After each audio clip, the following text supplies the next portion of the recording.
Bismillahirrahmanirrahim. Assalamualaikum warahmatullahi wabarakatuh. Selamat pagi, salam sejahtera bagi kita semuanya. Om Swastiastu, Namo Buddhaya, salam kebajikan. Yang saya hormati Menteri PUPR beserta seluruh menteri yang hadir, Kapolri, Jaksa Agung, Kepala BPKP,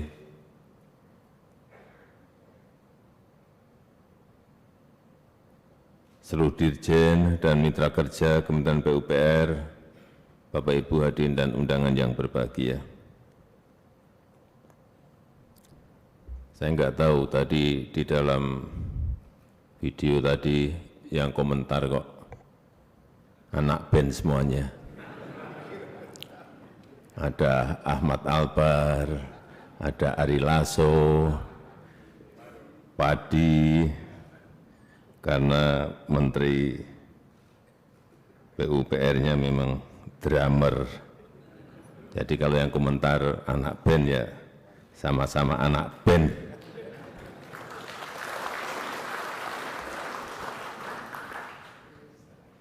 Ya bisik-bisik tadi kok yang komentar kok anak band semua tadi. Saya baru ingat, oh ya, drummer. Bapak Ibu sekalian yang saya hormati, kita tahu dimulai 2015, anggaran infrastruktur itu lipat hampir 2 kali. Dimulai dari sana. Dan kita telah memutuskan untuk membangun infrastruktur besar-besaran. Negara sebesar Indonesia dengan 17.000 pulau semuanya membutuhkan yang namanya infrastruktur. Infrastruktur konektivitas berupa jalan, pelabuhan, airport, semuanya dibutuhkan. Infrastruktur dalam rangka penyediaan air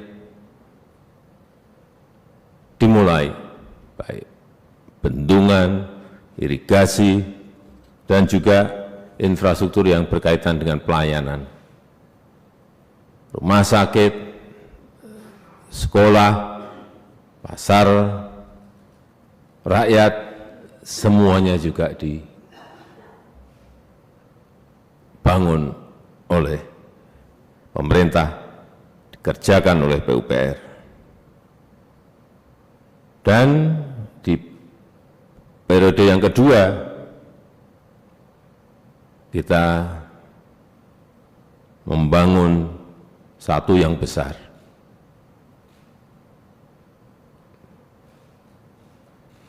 Proyek terbesar, yaitu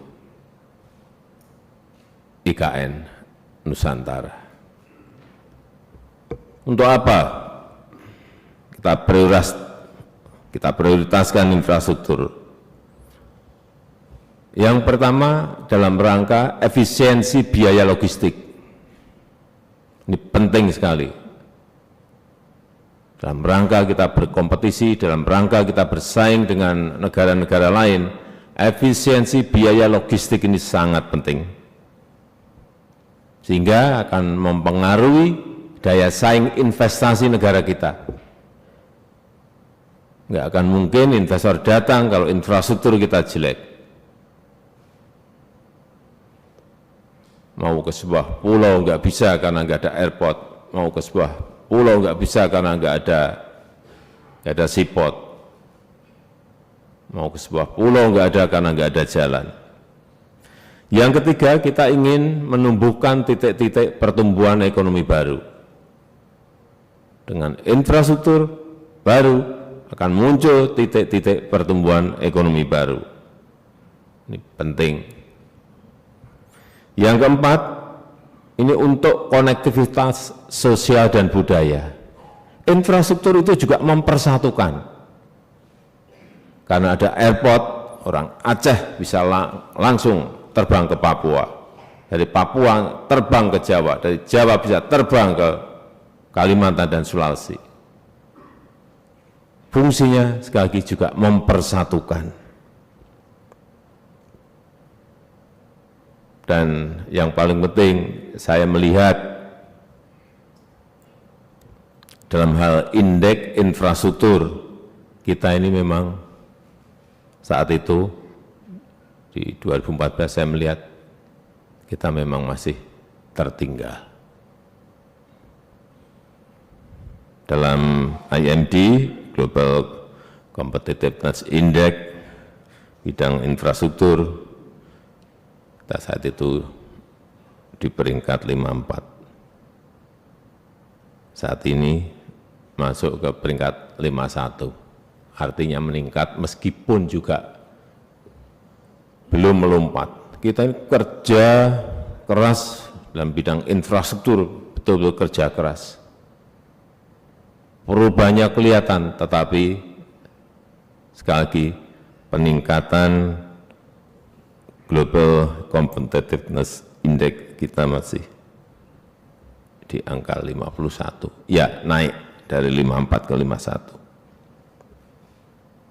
Ya, kenaikan itu karena kita membangun seperti yang tadi disampaikan oleh Pak Menteri PU, ada 42 bendungan yang telah selesai dan nanti mungkin ada tambahan 15 atau 17 lagi bendungan di tahun 2024. Irigasi dibangun untuk 1,2 juta hektar, jalan tol, ada tadi Pak Menteri PU sampaikan 2.143 kilometer,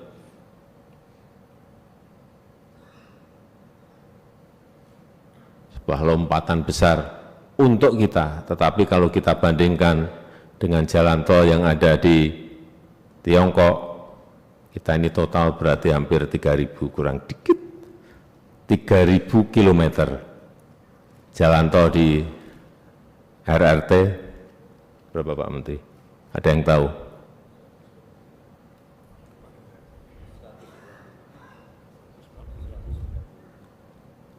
...190.000 kilometer. Bendungan, kita ini total hampir 300 bendungan. Di Korea, 20.000 bendungan. Di RRT, seingat saya 98 bendungan. 98.000 bendungan. Jadi masih jauh, masih perlu kerja keras. Meskipun ya kita melakukan sebuah lompatan. Jalan nasional telah dibangun dalam 9 tahun ini 5.700 km. Rumah 8,2 juta dari program 1 juta rumah setiap tahun.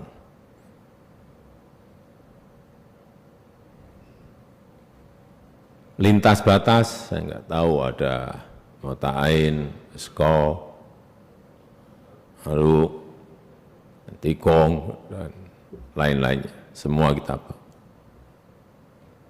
Selain itu kita juga membangun infrastruktur karena ada event-event besar di negara kita.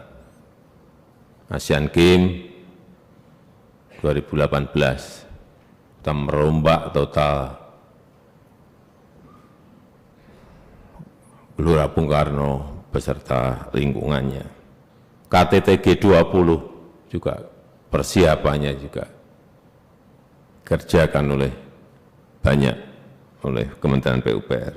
KTT ASEAN di Jakarta dan juga pembangunan destinasi wisata baru, misalnya di Labuan Bajo, di Mandalika, dan di tempat-tempat lainnya. Ini semua adalah hasil kerja keras Bapak Ibu semuanya. Saya hanya ingin mengingatkan, dalam perencanaan ini penyiapannya agar lebih komprehensif. Saya berikan contoh membangun jalan. Jangan urusan jalannya saja, tapi mestinya satu paket pengerjaan itu jalan, drainasenya plus tambahan satu landscape-nya, trotoar dan landscape-nya. Jadi sisi arsitekturalnya, sisi landscape-nya, semuanya menjadi satu kesatuan paket. Memang kadang-kadang kita ini melihat anggarannya, waduh anggarannya ini hanya bisa untuk ngerjain jalan saja. Tapi menjadi nanti jalan rusak karena drainasenya belum ada karena memang belum dianggarkan. Jadi mestinya cara berpikir kita satu paket perencanaan. Jalan, drainase, trotoar, landscape-nya semuanya disiapkan. Karena kalau hanya jalan saja nanti yang terjadi, rakyat pasti di pinggir jalan, wah ini belum dibuat trotoar, tak buat jualan dulu.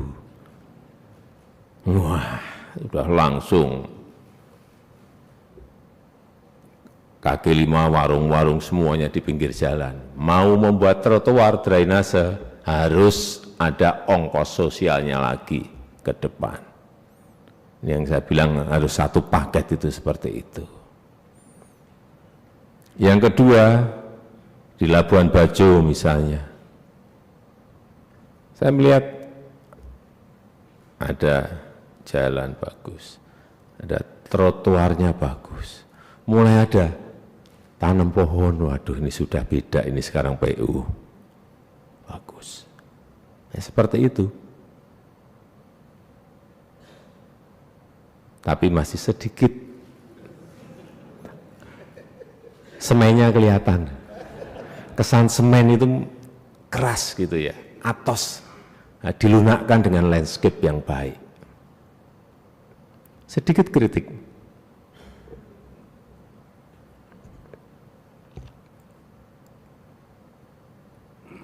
Saya rasa kemudian di kecepatan juga sangat baik. Kementerian PUPR itu biasanya paling mendahului di dalam pengerjaan realisasi anggaran. Januari itu pasti sudah mulai, karena kontraknya sebelum. Itu yang saya lihat, dibanding dengan kementerian yang lain, selalu mendahului, itu yang bagus. Januari sudah langsung mulai. Itu yang sebetulnya sudah saya tekankan kepada kementerian yang lain untuk niru PUPR.